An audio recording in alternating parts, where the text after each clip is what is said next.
Hello everyone, welcome to my mini blog. So কাল আমার হাজব্যান্ডের ছুটি ছিল আর আমারও ক্লাসটা অফ ছিল, আর এই সুযোগ আর হাতছাড়া করলাম না। তো তাই আমরা বেরিয়ে পড়লাম। অনেক দিন ধরেই রোহান বলছিল আমাদের যে লায়েলকা বলে একটা পার্কই বলতে পারো, হ্যাঁ পার্ক। তো পার্কই ওখানে যাওয়ার জন্য অনেক দিন ধরেই বলছিল যে জায়গাটা ভীষণ সুন্দর, প্রিয়াঙ্কাদি চলো। তো তাই আমরা ভাবলাম যে যখন সানডেটা ছুটি আছে তাহলে সবাই মিলে যাই। তো দেখো জায়গাটা কতটা সুন্দর, আর হ্যাঁ এখানে দেখো ডেকোরেশনটা এমনভাবেই করা, দেখে তোমরা হয়তো ভাববে যে কোথাও মেলা, হ্যাঁ মেলা টাইপেরই, কিন্তু এটা অল টাইম এইভাবেই থাকে জায়গাটা। আর এখানে প্রচুর খাওয়ার দোকান আছে, আর পাশেই একদম দেখো গেট রয়েছে, পাশেই বড় মাঠ রয়েছে, আর জায়গাটায় প্রচণ্ড হাওয়া দেয়।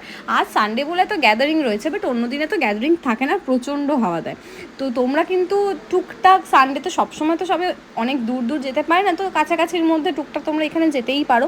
আর দেখো ওরা আমার মানে ছেলেরা অ্যাকচুয়ালি ধোসা নিয়েছিল, আর এত গরমে ধোসা পকোড়া বা এইসব কিছু খেতে সত্যি ইচ্ছা করছিল না। তো আমরা মেয়েরা বেসিক্যালি আইসক্রিম অ্যান্ড দেখো আমি নিয়েছিলাম হচ্ছে ব্লু লেগুন, আর কিউই নিয়েছিলাম। তো কিউইটা সবাই মিলেই খেয়েছিলাম, ব্লু লেগুনটা আমি একা খেয়েছিলাম, আর একটু আইসক্রিম খেয়ে নিলাম, এটাই খেয়েছিলাম বেসিক্যালি। তো বোন আমাদের সবাইকে আইসক্রিম আর কি ট্রিট দিচ্ছিলো।